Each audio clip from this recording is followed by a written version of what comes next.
Good evening, everyone.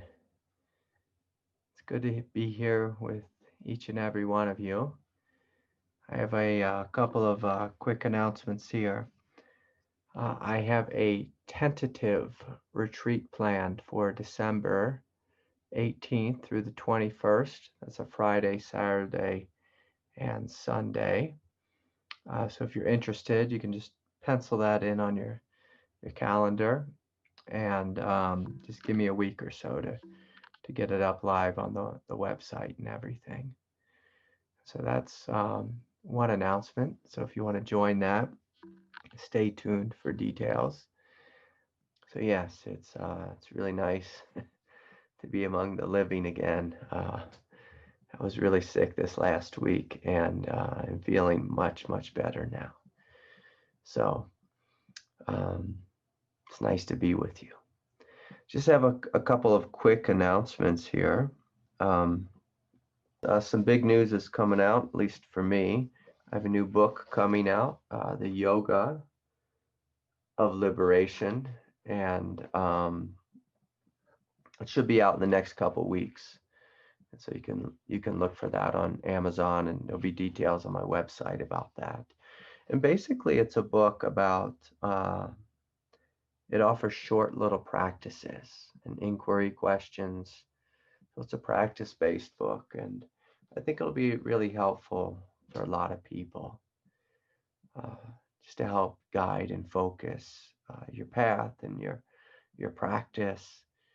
Oftentimes when we, just sitting at home alone, meditating and maybe searching around on YouTube, and we never really solidify in a practice. We could just kind of try a little bit of this and a little bit of that. And I encourage you, you know, uh, to take a look at the book, when it's live and see if there's something in there for you.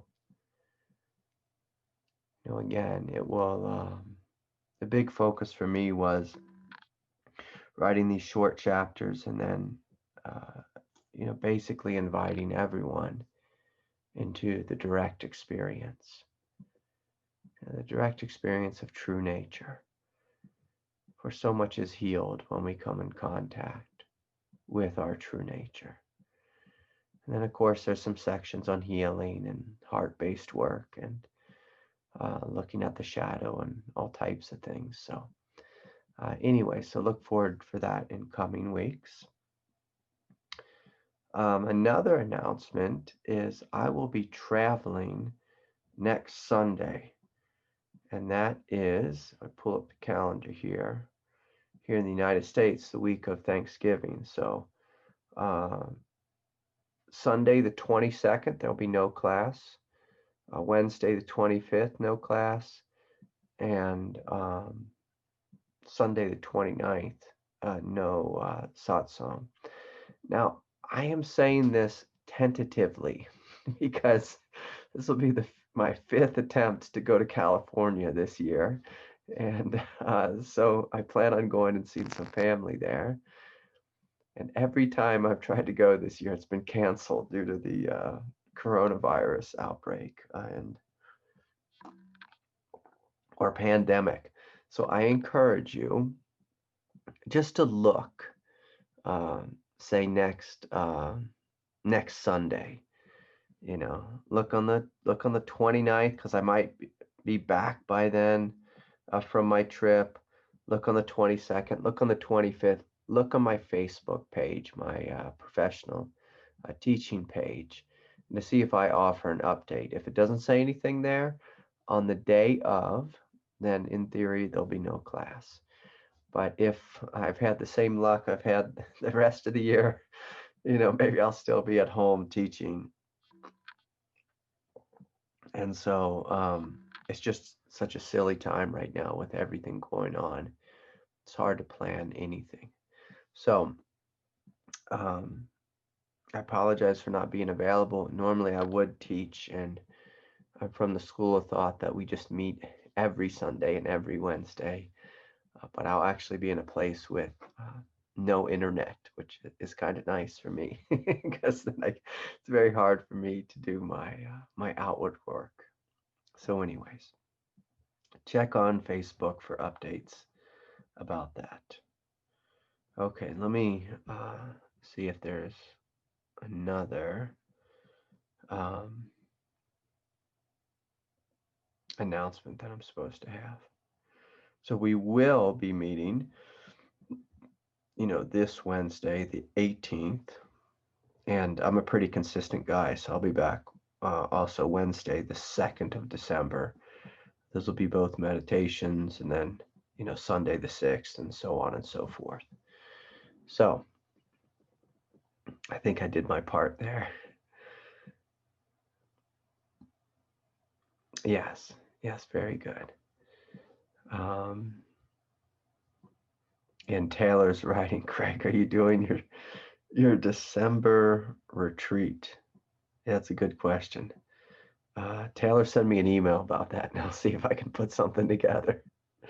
So I apologize. My schedule has just spun out of control the last 3 or 6 months, and I have a hard time keeping up. I try to, block some time off to teach something, and it's already booked up with people wanting to speak with me. So it's moving quicker than than I can think. I tend to live really in the moment, and so it's hard for me to schedule stuff, especially if in the future my schedule is booked. So let's just take a moment here and just to close our eyes. And I encourage you to feel into your heart in this moment. And just to notice, what does your heart feel like? Is your heart open and relaxed? Is your heart numb? Are you having a hard time even feeling into your heart because your mind is very busy, or because you have emotional armor around the heart, guarding the heart? If that's the case, just see if you can just take some deep breaths and just soften in the heart. And just notice, how am I feeling in my heart? Emotionally, how am I feeling? And then spiritually, how am I feeling in my heart? Emotionally, am I relaxed and happy? Do I feel stressed out and anxious?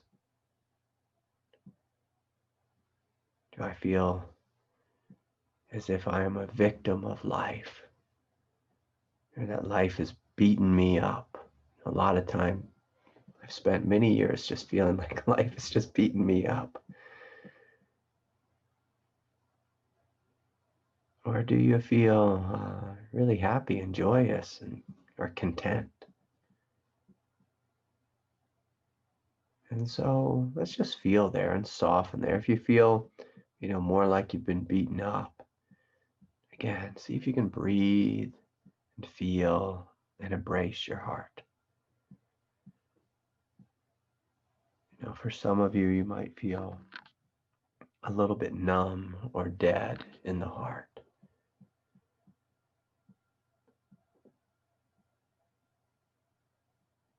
And see if you can just kind of knock on the door of the numbness or the deadness. Maybe even open that door up and just see what's going on inside there. If you can awaken the heart.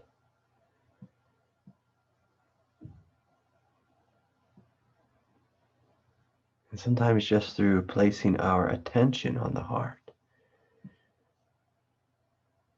we may notice this very gentle shimmer of light, and then it starts to come more alive.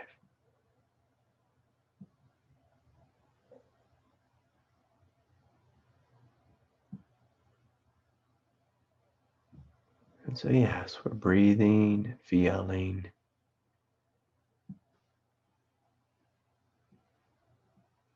and just noticing what's here. What's here? Is there anything here that is wanting to be attended to? Anything wanting greater love, greater respect? Is there anything within us that's been ignored or denied and is desiring to be met with greater intimacy? And can you soften and just feel into that? Say, yes, I'm willing to meet my heart, my emotional heart, and my divine heart with greater intimacy. And so if you're only feeling your emotional heart, which is the human tendency, see if you can walk or step a little further deeper into yourself toward the spine, where you discover the true heart. It has to be very quiet, radiant. It's like a powerhouse of light. We're just feeling into this.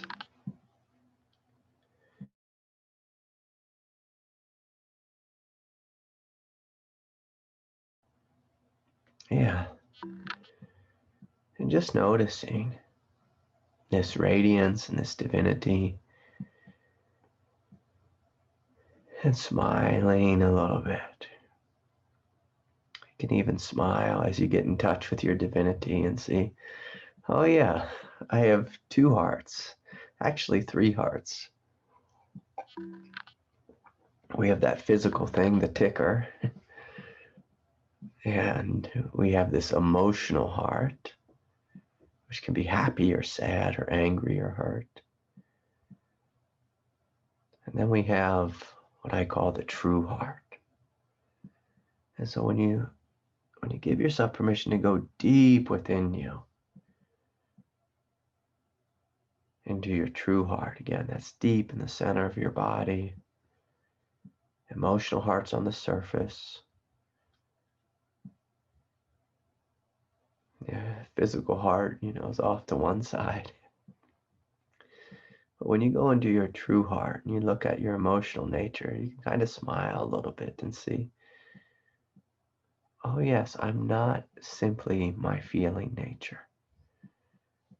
So can you see this? That what you truly are is this divine radiance, which is actually untouched by how you feel emotionally. And so I encourage you to see this. Can you see this? That your divine nature is untouched, unharmed, unmoved by your emotional nature.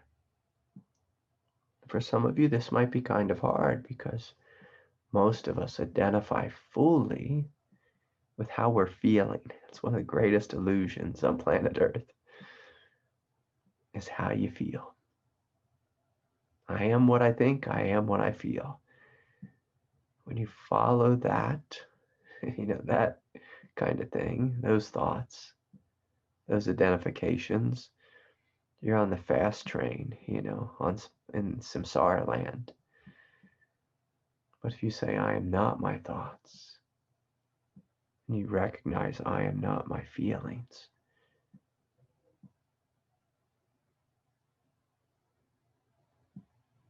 I am that which is awake and aware and beyond my feelings, beyond my thoughts,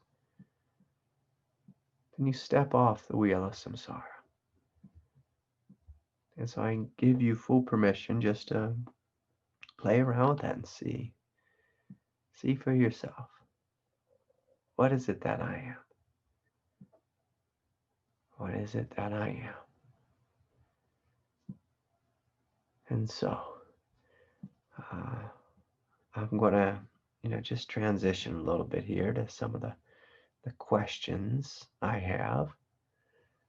And tonight's topic was brought forward by a beautiful question here.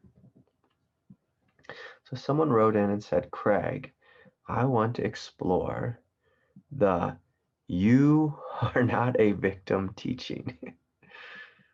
I have heard that frequently from many healers, including yourself, Craig, and Satsang, and it doesn't sit right.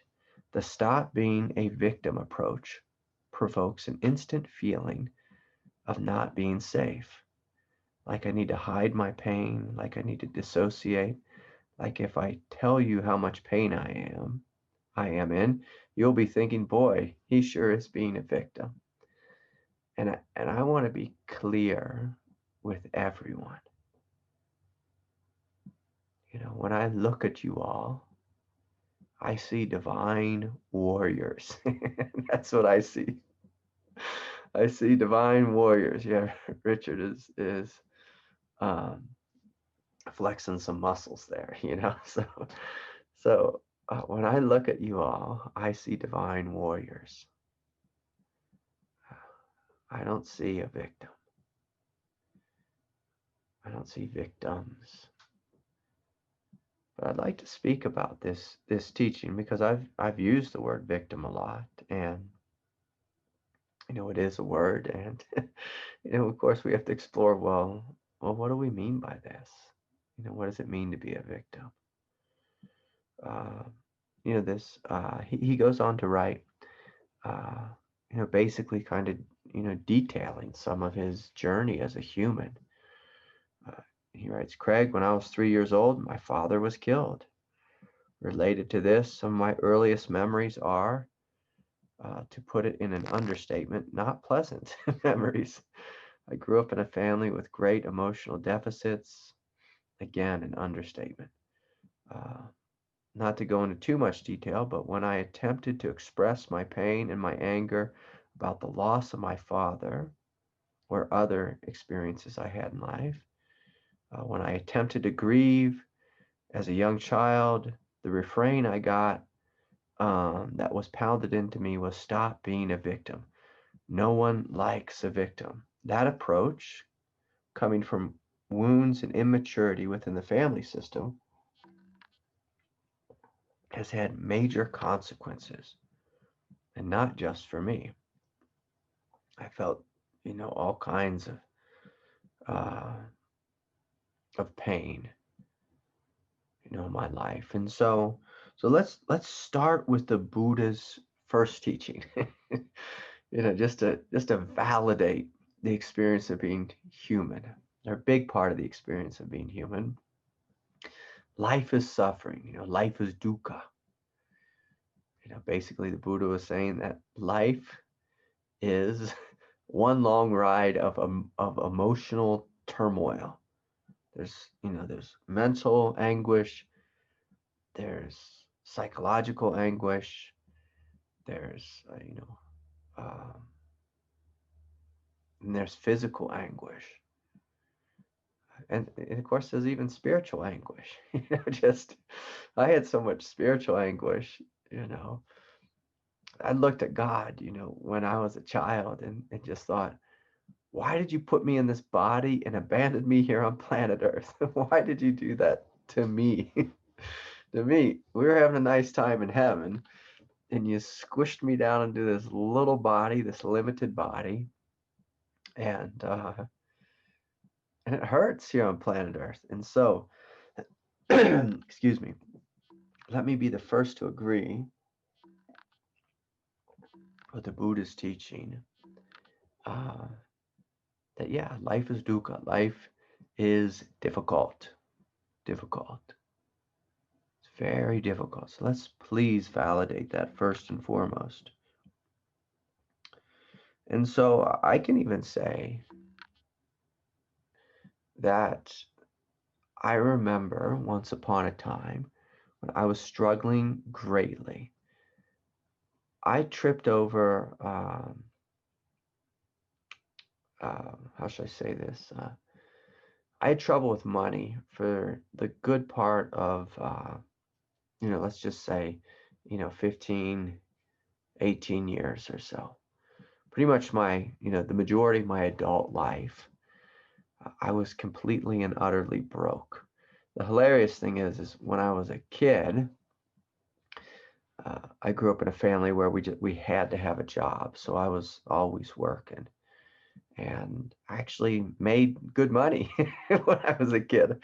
I had the most money in my life when I was, probably 17 years old, and hardworking guy, and I moved away and went to college and met my teacher, and all my friends would come to me, and I was the one always lending money because I had so much. I had so much to lend. Again, all just from working hard. And then, right about the time I met my first wife, I had a child. All of a sudden I was broke, and then in debt, and then in tremendous debt, and then divorce. I was in ridiculous debt. And then I had this kundalini awakening where I could not work. And boy, I was just drowning in debt, like just every week on the edge of homelessness and having to support, a couple of kids. And I can remember a friend of mine who actually had a trust fund and who was quite spiritual. She looked at me, and she's a good friend of mine. She said, "Craig, I'm tired of your story about how broke you are, how poor you are. Quit being a victim." And boy, I lost it on her. I became ridiculously angry. I literally started screaming at her. And when I look back at that time, I have to laugh a little bit at a couple things. But let me just talk about. So I understand the experience of suffering. I can say this. So that was just my financial suffering. I'm also someone who's had chronic pain for over 2 decades, and so I'm good with that. I've been through the ringer emotionally, that's for sure, and went through a nasty divorce. So all these things kind of collided at once. And, I was actually quite upset, like this person who wrote me the email saying, "Hey, you are not a victim teaching." Didn't really sit with me very well either, or quit being a victim. And so let's talk about the teaching here.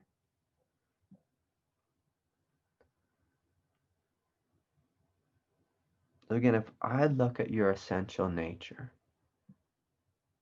and I ask, well, what are you? Again, I see spiritual warriors. That's what I see. If I look at, say, people outside the Sangha, just walking down the street, if I look into anyone's true nature, I see divinity. It is not hard to find divinity in anyone's nature here on planet Earth. Even the most violent individuals, and I've worked with some. A fun experience I had one day is a fellow walked into my office, and he told me he destroyed his home with his head. And by that, I mean he put his head through his wall, like throughout his house. Like that's, how violent he was. He was a violent criminal.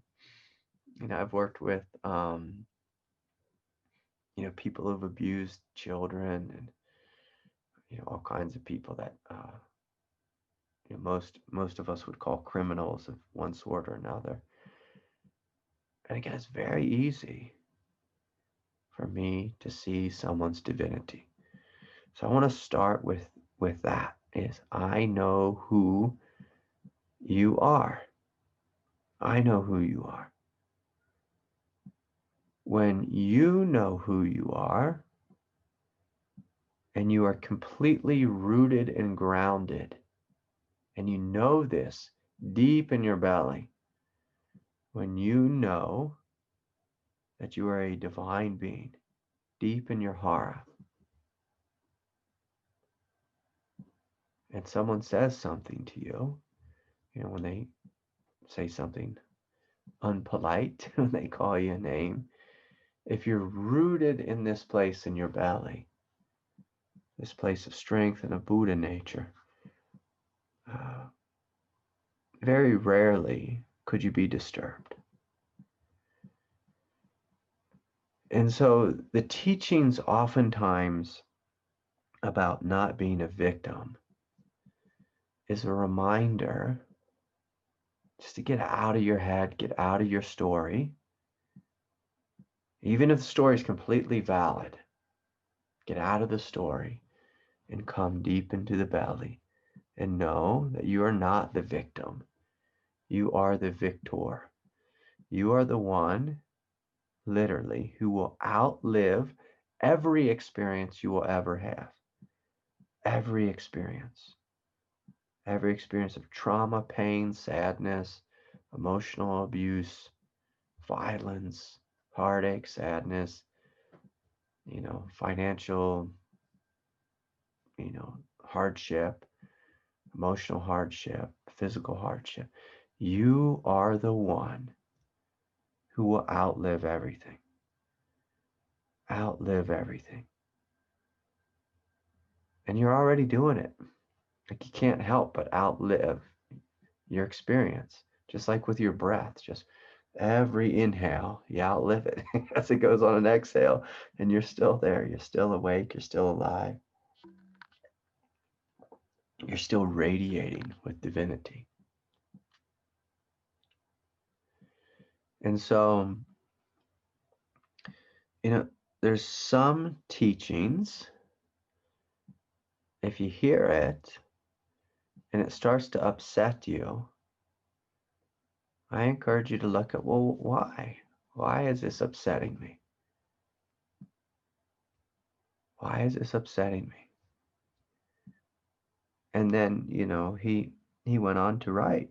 He said, well, basically, in my childhood, all these people were telling me, don't be a victim. No one likes a victim. Well, so it's a good question to ask is your teacher doing the same thing that your, say, Uncle Rico said? Or is that a projection? So oftentimes we project our hurt onto whoever's speaking or acting. And let's unplug from that and just look, is that what the teacher is saying? Is that what the healer is saying? And so that's one thing just to be conscious of. Sometimes the teaching is just not for you. It's not for you. Just like when you have family members that are telling you, family members who obviously have no emotional intelligence, when they're offering you a teaching about not being a victim, that teaching is not for you. It's not for you. Basically, they are communicating, Uncle Rico is communicating, hey, I have a broken heart, a jaded heart, and I'm going to project that onto you. And so don't buy into it. It's not for you. And so it's important to look at, well, what teachings are for me and what teachings are not. So a lot of teachings, it's important just to put on the back burner. Just to put them on the back burner. In the last couple of years, I was with my teacher. I would just hang out and receive the grace. And I didn't really listen to much of what he said, because the teachings weren't for me at that moment in history. Sometimes they were, but most of the time they weren't. They're for other people in the Sangha. And so keep that in mind as well. The other thing, which I think is brilliant, is if we go back to that moment in history when someone called me a victim and I got really angry, The, the, the thing about my anger was it actually helped me to get out of the victim mentality, the victim kind of overlay that I was experiencing. So anger oftentimes is the doorway out of being a victim. And let's talk about why. So anger and I'll say compassion. So he goes on to write a little bit. Part of my own healing journey is, in fact, a major breakthrough. It is the discovery that it is okay to be a victim. Once I allowed that for a possibility, once I dared to break with my deep um, uh, familial trance, it opened up the floodgates of years of repressed pain. Beautiful, beautiful. So this is how we become victorious over being stuck, say, for example, as a victim. It comes through the willingness to feel what's within you. So, again, I don't want to use victim as a dirty word. Let's just say life is dukkha. So to really get out of that experience of, say, just wallowing in the pain is to feel the pain fully and completely. When you feel the pain fully and completely, the pain begins to release and you begin to become victorious. Victorious because now you're healing. So don't be a victim. That teaching means, well, don't be a broken record. Look at your life and ask, am I doing my healing work? Now, the beautiful thing about this person who wrote the email, he's doing tremendous healing work. He has a full-time job of doing his healing work. It's all he does. It's his healing work. Day in, day out, in the middle of the night, he's doing his healing work. And so I encourage you to give yourself permission to continue to do your healing work and to sort of feel the pain, the sadness, the heartache, but also to feel the anger as well. That it's okay to feel the anger. A lot of spiritual people think that it's okay to feel sadness and meet it with compassion. But boy, oftentimes they don't meet their own anger with compassion. So in order not to be a broken record, that's say what a victim is when you're just when you're talking about your pain, but you're not doing your healing work.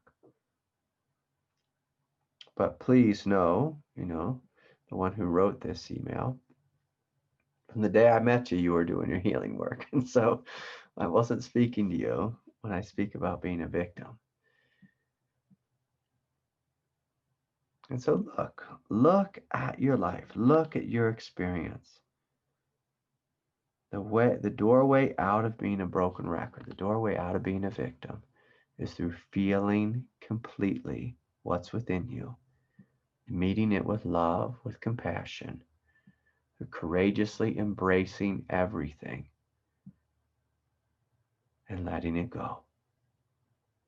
And that takes time because there's many layers to our pain. There's many layers to our dukkha, many layers. And so to compassionately step on the path, consciously step on the path. Say, yes, I'm going to do my healing work.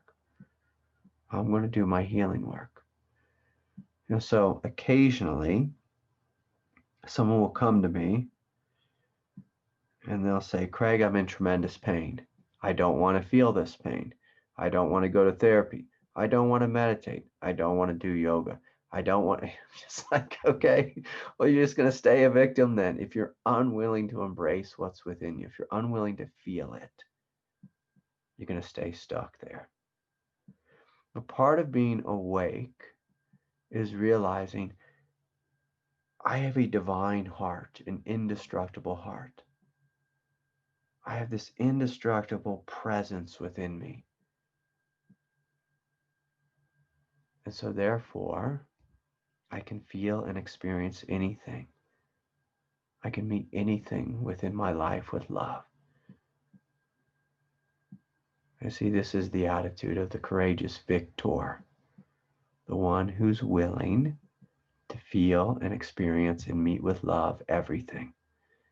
Now, sometimes if you're stuck as a broken record, one of the energies that can be helpful in you getting unstuck is you becoming angry. And for a lot of us, when we get angry, we actually start to act. You know, I can, when I was going through the divorce process, it took me many, many years to get divorced because I had a story in my head that, men had no rights to their children. If I got divorced, I'd never see my kids again. My ex-wife was telling me that story. and so I was just repeating that out loud, to all my friends. They're like, me and my ex-wife, we did this funny thing where we kind of got divorced, but then we never really broke up. Like, we started the paperwork, but we never broke up. I kept hanging around because I wanted to see my children. She told me if I wasn't hanging around, I wouldn't see the kids. If I got fully divorced, I'd never see him again, is what she told me. She'd move. And so I said this story over and over to all my best friends. And they're like, dude, you're an idiot. Get a lawyer. You're an idiot. Get a lawyer. They just kept telling me it again and again and again. Do something, Craig. Act. And I wouldn't act. I just sat there and I froze for like 4 years. I was frozen with guilt, with shame, with fear. And I did not act. I spoke my story out loud, but I did not act. A couple of friends of mine, started to yell at me, raise their voice at me, telling me to act, in a pretty, aggressive way. They had good intentions, but, they're kind of yelling at me, telling me, shut up, we're sick of your story. Sick of you being a victim, Craig. And I got angry at them. And then I went home and I sat with this anger by myself. And because of my angry thoughts were so loud, and I was replaying what they were saying in my head over and over again, I couldn't stop it. I realized, oh, they're right. They're right. And, it was my anger that helped get me out of that mess. It was my anger that actually helped get me back on my feet financially. It was my anger. And so through the doorway of anger, I did some tantra with the anger where I felt it fully, experienced it fully. And when you meet anger fully through the work of tantra, you realize that anger is the energy of power. Power. And so instead of harnessing the story of anger and just spinning my wheels in the mud, I harnessed the power of anger and began to act. And as I did that, anger lives in the hara, by the way. My hara began to awaken. My body was filled with this immense power, which I was terrified of. But I said, okay, I'm just going to see what happens if I open this door and let this power move through me. Move through me. Yes. And so the way we move through from victimhood and from being a broken record into being the victor through the doorway of courage, to being willing to feel and experience everything, and to meet it with great love, great compassion. And there's a funny thing that happens is when you consciously validate your pain, your story, when you consciously validate your story, the story starts to dissolve. And then then what you're met with is just the energy under the story. The sadness, the guilt, the rage. When you feel that fully, like any mammal, when you feel your emotion fully, the emotion empties out of you. Whether you're a human being or a killer whale. You know, I saw this movie, I think it was Blackfish, on, when SeaWorld, they go and they basically steal a baby orca from its mother. The mother grieves, it has to grieve.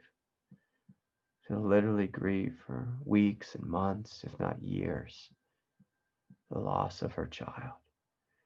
That's how mammals heal, is through feeling the pain. Through feeling the pain. Boy, let me tell you, it's heartbreaking to hear that mama whale grieve the loss of her child. Heartbreaking to hear her cries. Same with, I've had friends and they've had, say 2 dogs in the house and one of them dies. And the one that lives on will just lay next to the body of the one who died, just grieving. My little dog Doodles, whenever my wife leaves, if she goes and spends the night at, a friend's house or goes camping or whatever without me, and me and Doodles stay home, Doodles, we'll just be grieving. It's so sad. And so we have to feel our pain. So the spiritual warrior is willing to feel their pain. The victim tries everything they can to not feel their pain. So anyways, one last thing I'll say about that is I heard this interesting story. Joe Rogan interviewed this fella, I can't remember his name, but an author of a new book, also about technology. Someone different than last week I spoke about the social dilemma, but this was something different. There was this game that came out, like an app that you could get on an iPhone. Let me see if I can remember the name of the game. The name of the game was Flappy Bird. Flappy Birds, I think, and like a bird like flapping its wings. And it became an incredibly popular game. People were downloading it and they would just play it like crazy. It was ridiculously addictive, this game. And the creator of the app was making, like $100,000 a week or something crazy, from sales of the app. But he realized that this game was literally destroying people's lives. Like literally, they were so addicted to playing, Flappy Birds that, the author of the book said he got on an airplane. It was a 6-hour flight. He got on, he downloaded the app, on his way onto the plane, and he played it for 6 hours straight. And finally, the person sitting next to him, like when they landed, said, "Is there something wrong with you?" Because he kept just like hitting his phone, like pressing the button on the phone. He said 6 hours went by and he didn't even know what happened. He just played it the whole time. It got to be so ridiculous that the creator of the app, he deleted his app. Like he made it no longer available for sale. And this is the funny part.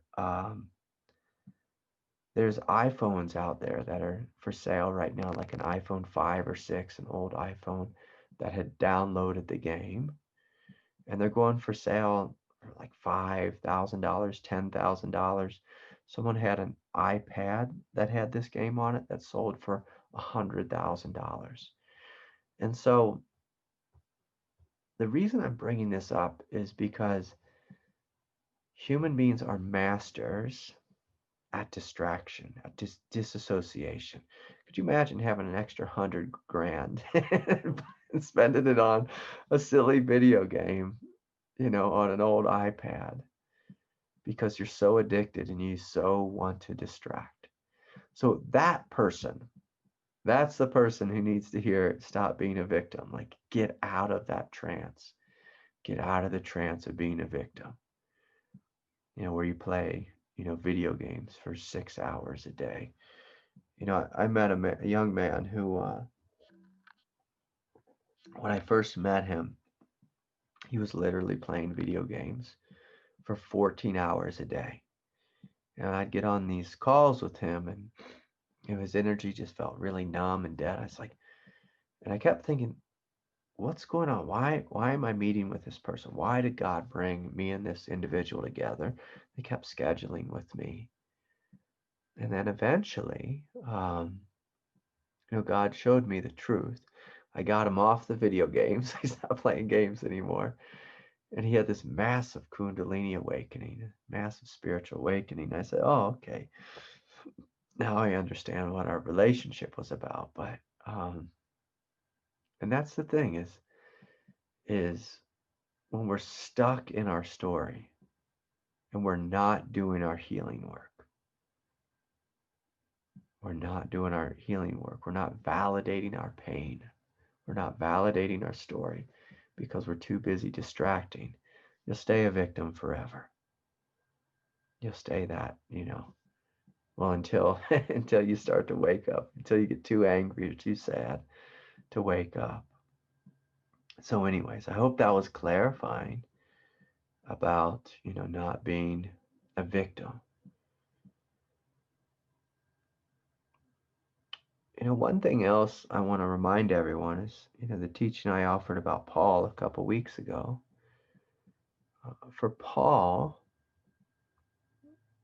who lived, shortly after Jesus, for Paul, suffering was a sacrament.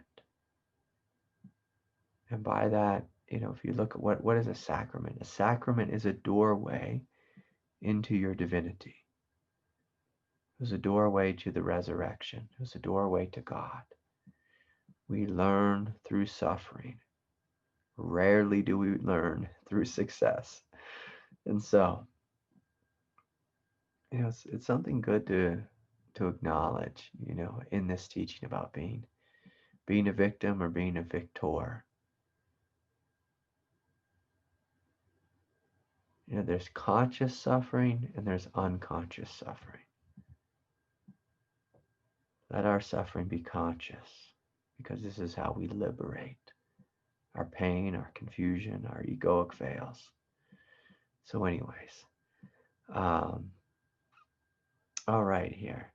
So it looks like Taylor has a question. Let me see if I can press all the buttons. Right. So Taylor, can you unmute yourself? Yeah, you can hear me? I can hear you. It's good to see you, Taylor. Yeah, hey. um, yeah, so I had a question today around, I don't know if there's a meaningful difference here, but so here's my question around Yeah. releasing via um, laughing, crying, like the fireworks versus something big moving through and letting the breath um, breathe it and surrendering to the breath. Um, just how do you think about those two things? Yeah. I don't know if I know the difference. If I'm laughing and crying, I'm certainly breathing, and something big is definitely moving through if I'm laughing or crying. Yeah.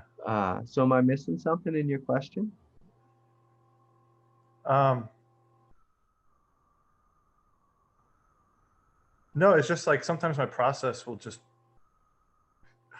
just be like audibly releasing something, and then other times, um, not, and it's just a lot of feeling with the breath that doesn't need a whole lot of. Oh yeah, okay. I see what you mean. Yeah, with that Yeah. distinction. Yeah. Yeah. So Taylor, the big thing for you is just to feel into it intuitively. We don't ever want to like force tears or like fake cry or fake laugh or anything like that. And so if you just feel into your emotional nature, oftentimes if there's great pain there, tears will, when you surrender, tears spontaneously come. So there's no real thinking about it. Like when I'm crying, I'm not thinking about crying. It's just happening. And so there's that experience. And again, that's simply spontaneous. It's often just what my body is doing. And so I just go with it. I allow the body to do what it needs to do. Now, other times I've had the experience of, it's a fun experience of just like walking down the street and just breathing and then just feeling a great karmic weight like just fall out of me in total silence. It's like, what was that? What was that I just let go of? You know, and I'll even, sometimes look behind me. Sometimes I even turn around and say, gosh, I wonder what that was. I wonder what, and the reason I know it fell away is just because all of a sudden I feel so much lighter, so much lighter. And it's not that one is better than the other. I think, what do people say? All roads lead to Rome. It's like, it's all part of the process. It's all part of the process. One thing I've seen happen on the path is some individuals who become proficient at letting go emotionally. Sometimes that can become a habit too. Like anything we do can become a habit. For me, meditation has become a habit. Silence has become a habit. It's a good habit. You, Taylor, are an emotionally open person. You have no problem being vulnerable. And so that's a good habit to have. And then you just look and see if there's any part of you that's kind of attached to or trying to control the process or thinks I have to be a loud crier. Like some people in the dance community or in the psychedelic community have developed a habit. The only way I can let go is through dancing it out, like 5 rhythms or whatever. Some people say the only time I can be open is and just cry is when I'm doing ayahuasca.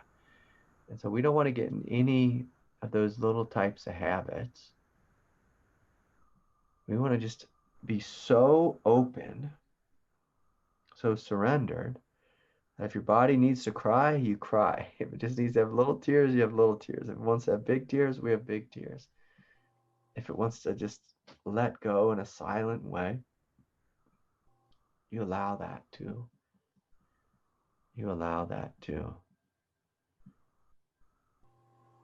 Neither are greater or worse. They're all part of the process.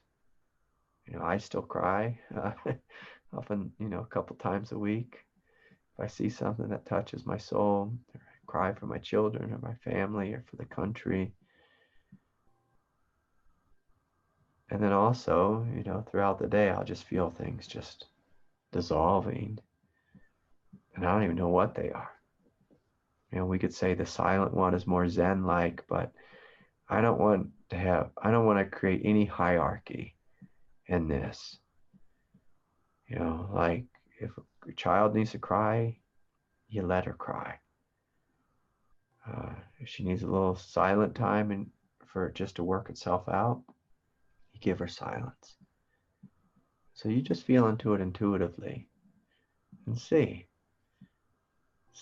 what's going on with you. And have I developed, any habit or bias for one or the other? Am I more comfortable with one type of letting go or the other type? Am I trying to control one, or force one upon myself? Yeah, as you're talking, it like spoke to this trust in like the wildness. There's a piece of the wildness of it that Yeah. I don't quite trust yet. And as you were speaking, I'm like, oh, like that's where my question came from. Yeah. Yeah. Yeah. Yeah. And so I encourage you just to sit with that wildness and see, like, what is the truth of the wildness? What is the intelligence of it? What's the intelligence of wildness? What's the intelligence of it? You know, I've made great friends with wildness. Even though I'm a really boring guy, I've made great friends with wildness. I love wildness. You know, in the Tibetan traditions, they have all these wild dakinis, and they can come forward and just really shake things up and liberate you very swiftly. And so I've made great friends with them. Great friends with them. And so I encourage you, yeah, just to open into that wildness and just see. You know, the mind's always like trying to hold on to that steering wheel. And it's like, whoa, like, I don't know. You know, but I encourage you just let go of that steering wheel and just see, you know, see what happens. Yeah. See what happens if I let go. I mean, the great joke is, you know, even though we can hold on that steering wheel really tight, we're not really in control of it anyways, you know? You know, we're not really in control of it. The ego likes to think that wildness is unintelligent, it's dangerous. But wildness, like this type of wildness, is is divinely intelligent. Divinely intelligent. Yeah. And so the big question is do I trust in God or do I trust in my ego? Like, which do I trust? God or my ego? And of course, that's the doorway to spiritual awakening. What do I trust? God or my ego? And again, going back to what I was saying in the beginning, most people, they feel into their emotional nature to see if they're okay or not. Like, oh, you know, my emotional nature feels unsafe, so I can't let go of the wheel, you know, the steering wheel. I have the opposite kind of thought, you know. My emotional nature feels unsafe, therefore I need to let go of the steering wheel. I need to let go of the steering wheel because through letting go of the steering wheel, then the emotion releases and you step into something greater. You know, if I hold on to that steering wheel while I'm feeling unsafe, I'm just going to stay like cocooned, you know, frozen. I'm not gonna move from here. I'm going to stay static. So wildness has this supreme ability to move energy very quickly. Very quickly. But I have to feel okay first. I mean, maybe. Or you could be a gambler and say, well, let's see what happens, you know? Let's see what's behind door number 2. Let's see what's behind the wild door. You know? The funny thing about wildness is once you let it flow, it'll take you into supreme silence so quickly. You know, I feel this idea if you open to wildness, you know, it'll be wild forever. It feels unsafe, therefore it is. That's how the ego thinks. And so we have to learn how to, you know, how to investigate. And keep in mind, we're gambling with God.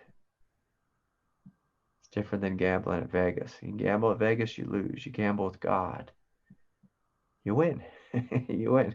Because God has your best interest in mind. Vegas, you know, they're looking to build, you know, big casinos with your money. So they have their best interest in mind. But God has your best interest in mind.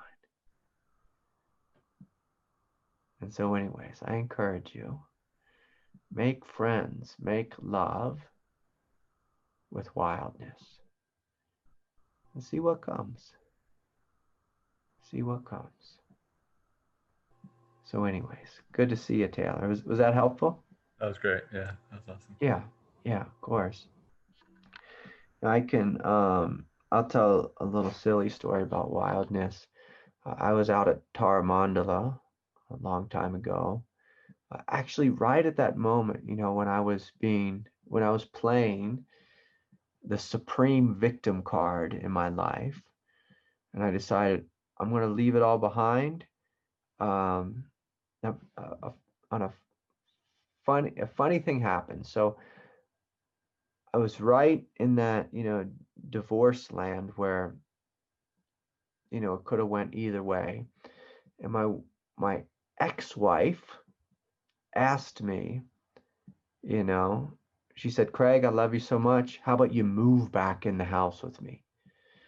And I had already moved out. I was a single father. I was living on my own. And I said, okay, yeah, I'll swallow my pride and I'll move back in with you. It'll solve all my financial problems. I knew in my heart it was not the truth, but I said, yeah, let's try that. And I said that to her like she asked me to move back in, let's say on a Wednesday. So on Wednesday night, I went on a 7 or 10 day retreat. I can't remember. And I went on this retreat, and on the Saturday night on the retreat, Lama Tsultrim offered a chod practice, a ceremony. It's a Tibetan tantric ceremony where they get out all these drums, it's these spinning drums that they spin with their hands, and they invoke all the demons and the devils and all the scary things, and um, they had us all lay down on the floor, and they're playing this music and chanting all these wild, crazy mantras. I closed my eyes. As soon as I closed my eyes, I saw these demons just ripping apart my body, just tearing it to shreds. One of the demons was my ex-wife. One was my adopted son. Others were like debt collectors and all this, just like terrors, just ripping me to shreds. And it's actually quite frightening to take part in one of those ceremonies. It was late at night. It went on into the middle of the night. There's probably a big bonfire outside. It was, could have been seen almost as satanic, like it was one of those Tibetan kind of rituals where it's just so dark and wild and fiery. And then afterwards, I just felt so ridiculously disoriented. And I was really disturbed. I was like, oh my God, like what the hell was that I just went through? I woke up the next morning and there was just this supreme peace there. Supreme peace. It was the final day of the retreat, and I went home. I stopped by my ex-wife's house on the way home, which was going to be my new home again, my returning home again.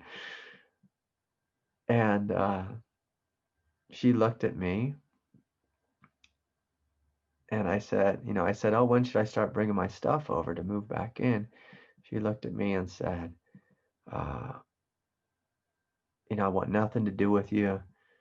I have a boyfriend now. We've fallen madly in love. And that just sent me into a tailspin because I just thought, oh, I'm going to move back in with her. I kind of got my head around that idea. And I went back home.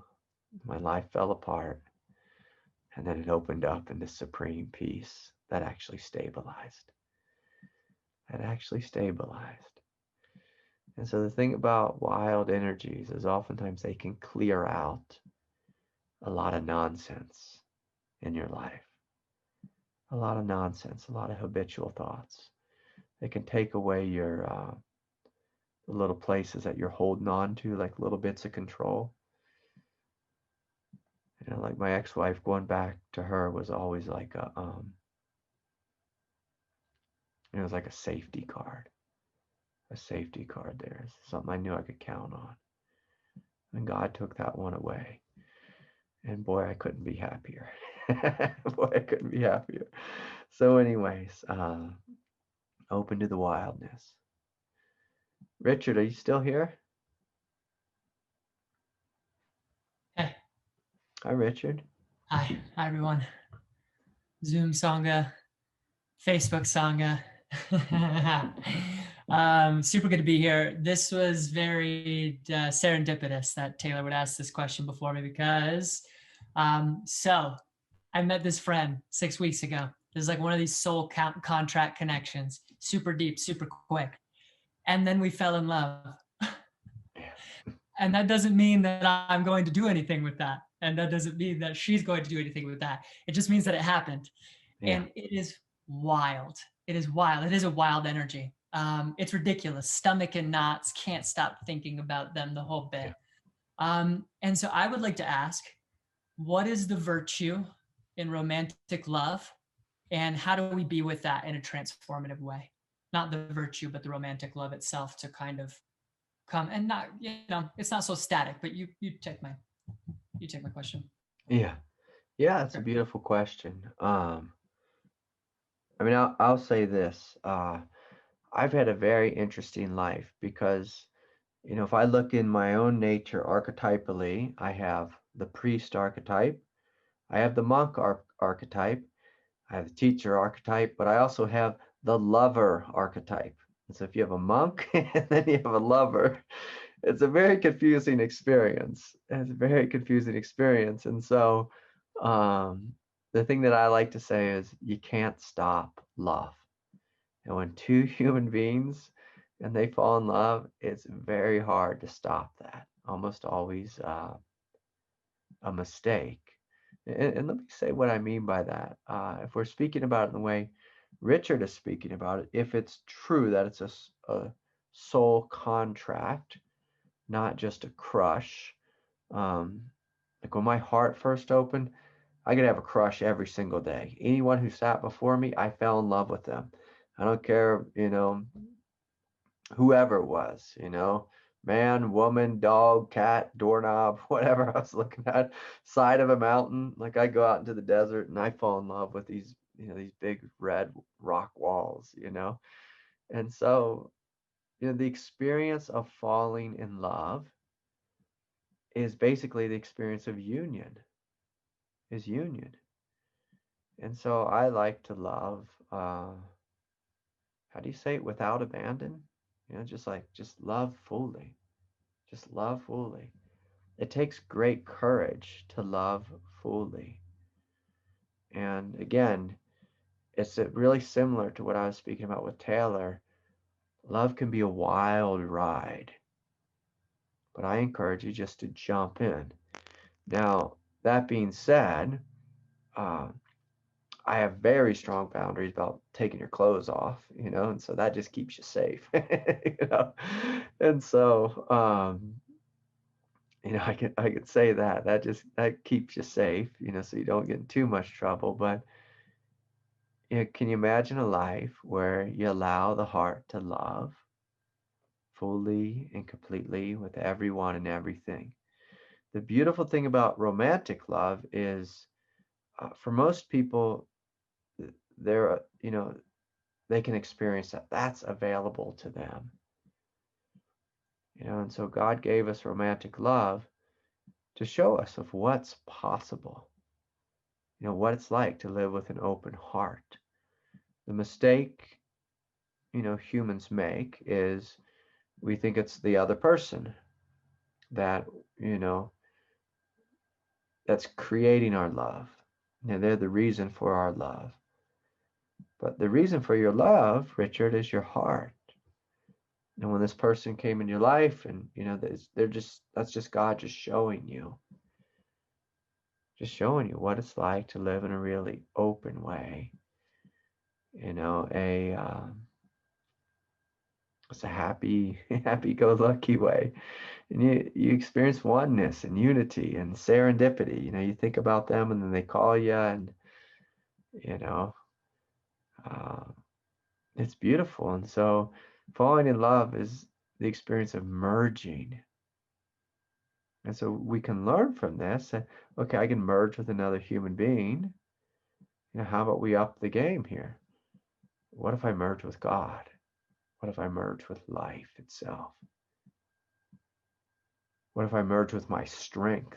It's one of the things, like if we're toiling around in the mud and being stuck as a broken record, going back to that victim, experience. What if I merge with my strength? What if I merge with my compassion? Sometimes when we just merge with our pain, the path can be like, oh boy, walking around in the mud, just falling face down in the mud, and then, it's all over your clothes and everything's heavy. But can you breathe? Can you feel? Can you open? Can you merge with everything? Everything. And so whenever it's a soul contract, again, soul contract is not just a fling. That means this person is meant to be significant in your life. They are meant to be significant. They are meant to teach you something and you teach them something. And so the great question is well, what are we going to learn together?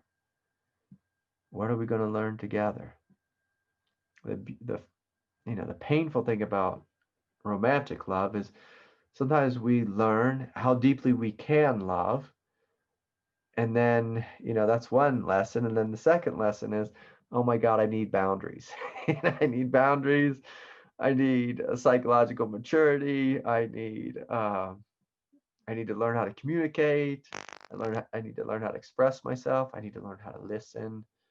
I need to learn how to be compassionate to a partner, and not be such a narcissist or whatever. I got to learn about cheating, and maybe they cheat on me, and that hurts, and so I have to learn how strong my heart is.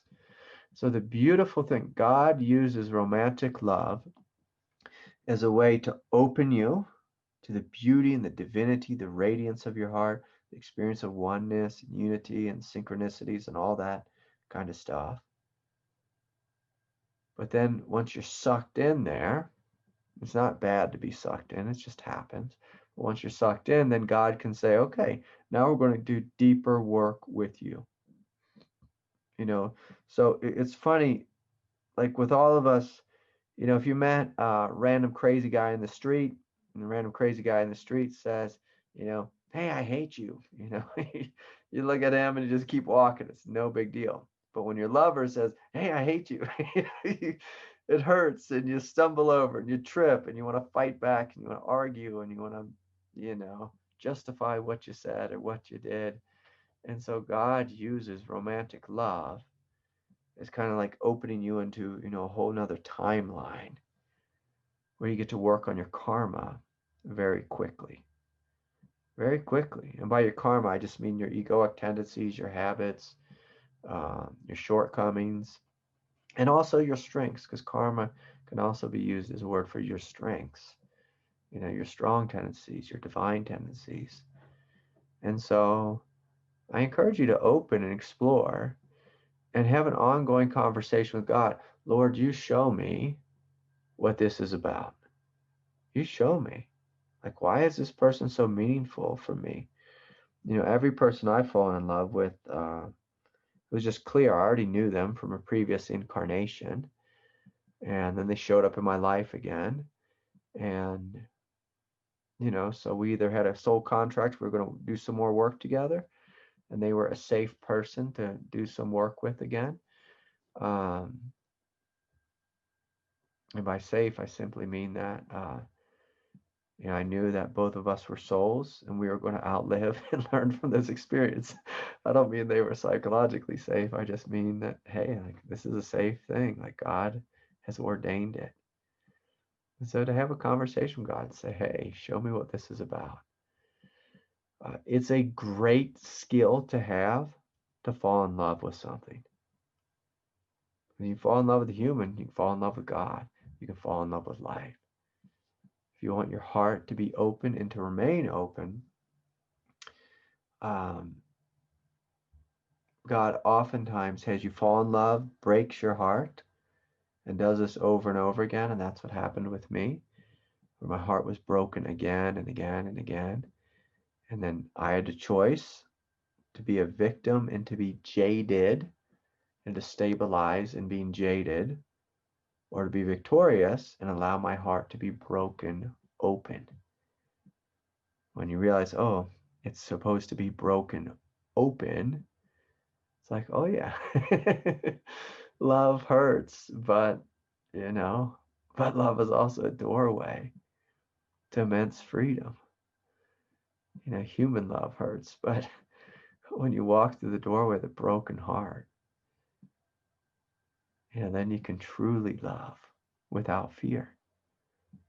And so the only way we learn to love without fear, oftentimes the only way we really learn that lesson is through having your heart broken again and again, or being beaten up again and again and again, and then choosing to love.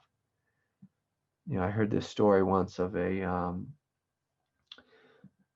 victim of the Khmer Rouge. He was tortured for just like a decade or something ridiculous, and the victim of the abuse, of the torture, he never sunk to the level of hatred. It was so beautiful to listen to this man speak. I wish I could remember his name, but he talked about that. He just knew, like, I'm not here to sink to their level. I'm here to love them back in a Christ-like way. And my God, did that just touch me? See that here's a man who was tortured, and he learned to love his torturer, the one torturing him. Gosh, about brings tears to my eyes just thinking about that fella. So anyways, beautiful question. So thank you. Okay, yeah, let me see. Okay, here's a question from Kyle. Hi, Craig. Is it true that on the path there is a clear distinction between the phase of seeking and then the phase of integration, after that which was sought was found? It also seems that there is no particular moment that we can point to say, yes, that is when I stopped seeking. How have you experienced this? Yes, so it's interesting because for some teachers, seeking is a dirty word. Just like for some people, victim is a dirty word. If we're feeling like a victim, it simply means we need to validate ourselves more fully. That's one of the healing things. And that opens, so being a victim opens our heart to greater compassion. So the same thing with seeking. When you're seeking, if you look at, okay, we could look at seeking like the way the Buddha speaks about grasping. And, if I'm grasping at, what do I like? I like shiny new motorcycles, It's hard to think of things I really like.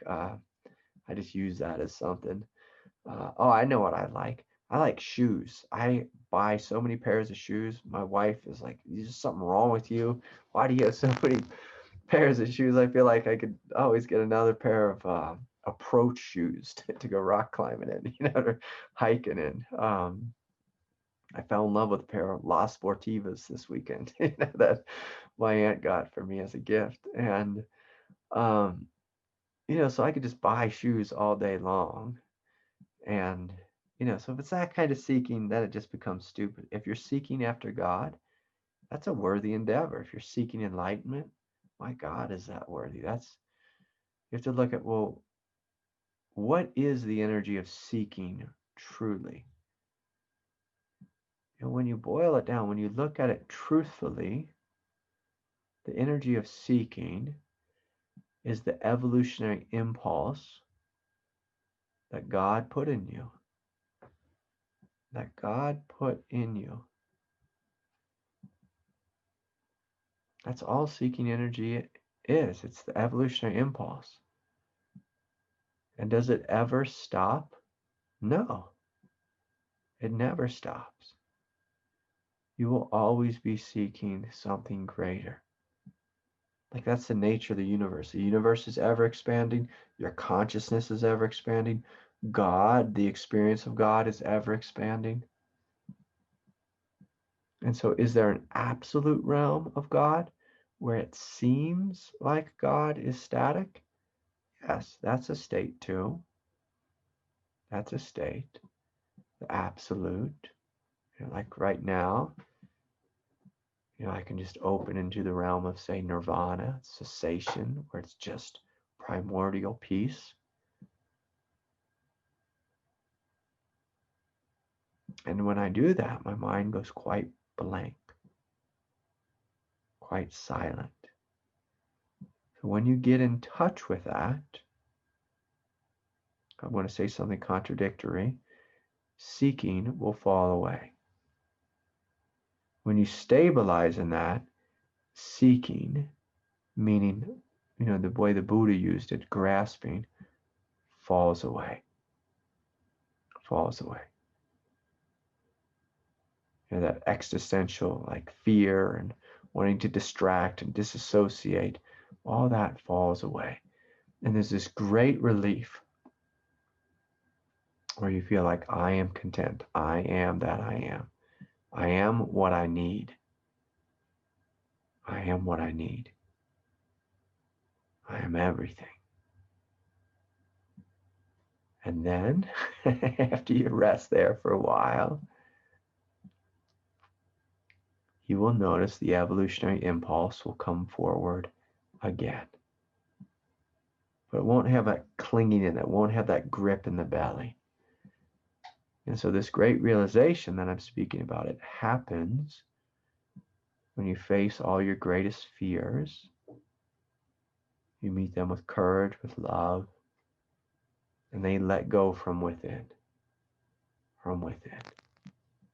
They empty out of you. You become completely silent, not just in your mind, but like that existential fear in the body, the gripping in the body falls away. It is only then that the grasping aspect of seeking falls away. And then God might have you just rest there for a day, a week, a month, a decade. And then eventually you'll notice the energy of seeking, the evolutionary impulse will reawaken again. And then something greater will come. And I can even use an example of the Buddha's life. So the Buddha sat, you realize nirvana, he's completely free, didn't need anything. He was a monk. People give him food, you hold out your begging bowl and people drop food in it. And he could have just rested there. But an impulse within him came forward to share. People said, will you share? At first he said, no, I'm just going to rest here. And then he said, okay. And then sprang forth this immense teaching from the Buddha. Same is true with Ramana Maharshi and any spiritual teacher who says, give up the seeking, that inner letting go happened, but they just didn't sit there like a rock. They opened into their own evolutionary impulse, which was to share. And the thing about love, like I said with Richard, is you can't stop love. So when there's radiant love within you, its nature is to radiate outward, to share, to share, to share. And so the seeking goes from a place of, I need to get this, I need to get enlightenment so I can shut my mind up. And once you realize that you are God, that you are divine, you hear the minds of others, you see their pain, and your love starts to shine in their direction. And that becomes the impulse. That becomes the impulse. And, and even beyond that, the nature of human beings is we are explorers, we are adventurers. And so like my good friend Denny, up there in Alaska, he likes to sit, meditate, and spend time in silence. But he also likes to go out and climb mountains. Even if he's sick, it's probably really hard to stay home, isn't it, Denny? Yeah, it's hard when you're sick not to run. Like I just got over being sick and I'm out, fixing stuff, building stuff, working on my van, going on hikes. I tried to take my wife and my daughter out on a hike yesterday in this crazy windstorm. And it's like, what is that? Like, what is that within me? That's the energy of the seeker. When the seeker is liberated, it simply becomes the evolutionary impulse to grow, to evolve, to explore, to expand, to discover. And so, beautiful question. And so, does seeking stop and integration happen? That was kind of Kyle's question. No, seeking goes on forever. The evolutionary impulse goes on forever. It just all evolves. And integration, as long as you're evolving, you're going to be integrating. You're going to be integrating. So we even integrate our own death. It's like when you're dying, you have to integrate that too. You'll integrate that even through the doorway of death all the way into the other side. When you open into heaven world, you'll be disoriented and you'll need to integrate and say, oh, this is what it's like not to have a body again. Oh my God, what a relief not to have a body. What a relief. And you need some time there. So integration goes on forever. Here's a question. This person says their name is Unity Smith. Hey, Craig, how about suffering through cancer? Sure, maybe it's got a message, but ... Yeah, cancer too has a message. I'll say this, and please do not let this come off the same way that some people have taken my victim teaching. Cancer oftentimes has a root of anger in it. If you look at any illness, it has a vibrational frequency to it. And I'm not saying you deserve to get it or you're doing it to yourself or anything like that. Like I've had chronic pain my whole life. What's the teaching of chronic pain? It's surrender. It's surrender. That's the teaching. Teaching with cancer is oftentimes surrender. Can you see cancer? If cancer takes you down, like fully down, then cancer is a doorway. We all need a doorway. Ramana Maharshi, left the planet through the doorway of cancer. Oftentimes cancer has a root of anger. And so to look for that. Sometimes cancer is purely environmental. And, the message sometimes is a collective consciousness message.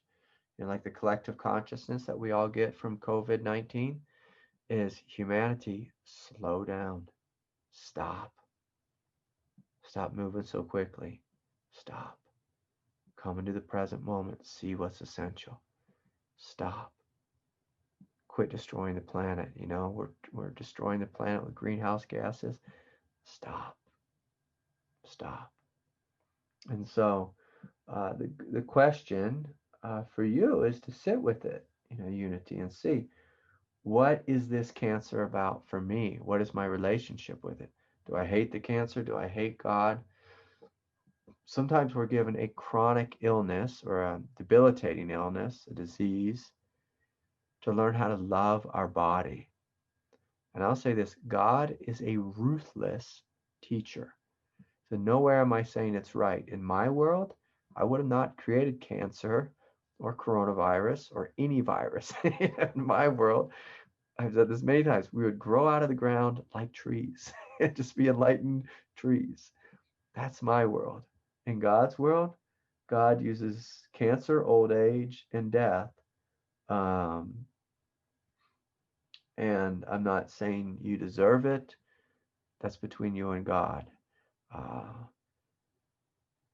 For many people who get cancer, it's environmental, and they'll just be a child who grew up, like say, in the cotton fields in Texas, and because we spray so many pollutants, the message is, hey, humanity, wake up, don't poison the water. And it's not your fault in a personal way. And so please, I hope, Unity, that I didn't say anything offensive there. Life can be brutal. The cards we get can be brutal. Again, I'm someone who lives with chronic pain. Sometimes our cards are brutal. And can we breathe, feel, open, accept, forgive? Forgive God for making us human, forgive ourselves for being human. And can we allow suffering to open us into something greater? Okay. Hi, Craig. It's Nanette here. I have a question about creative endeavors. I've been trying to write my master's thesis for 6 months. It's been a constant struggle, even though I'm writing about a topic very dear to my heart. I'm used to achieving, yet now I feel this wall that I can't seem to overcome, no matter how hard or the different things I try. Any words you can offer on this, maybe going forward? So whenever I struggle with something, Nanette, basically I lift it up. Like I literally take my hands, I scoop the whatever it is I'm suffering with, the confusion, the pain, and I give it to God. And I say, God, you show me. You show me the way. You speak through me, you act through me, you live through me. In this case, you write through me. So this book, my latest book that's coming out, Yoga of Liberation, I wrote this thing like maybe 5 or 6 years ago. And, I think now I'm done with it. I've got a copy of it in my hand. It took me about 6 years. I hit so many walls with it, editing it, bringing it to print, looking at it. And I kept just lifting it up and giving it to God, saying, God, if you want this thing done, you have to write it through me. You have to make it happen. You have to show me the way. You have to give me the time, the inspiration, the energy. And sometimes in that, we just have to put something down, go walk around the block or walk around, for a month, and then pick it up again and just ask, what's true here? What's true? What's true here? And I encourage you, Nanette's writing a thesis basically on pleasure. And so on a juicy of a topic as pleasure, I encourage you to look at your shadow around pleasure, around the ways you don't allow yourself to experience pleasure, the ways you limit yourself, anywhere you put walls up. Just ask, what are these walls about? What's this dead energy about? What's this numb energy about? What's this distraction about? Investigate the shadow in that and just see. See what's there. I bet you there's something in it for you.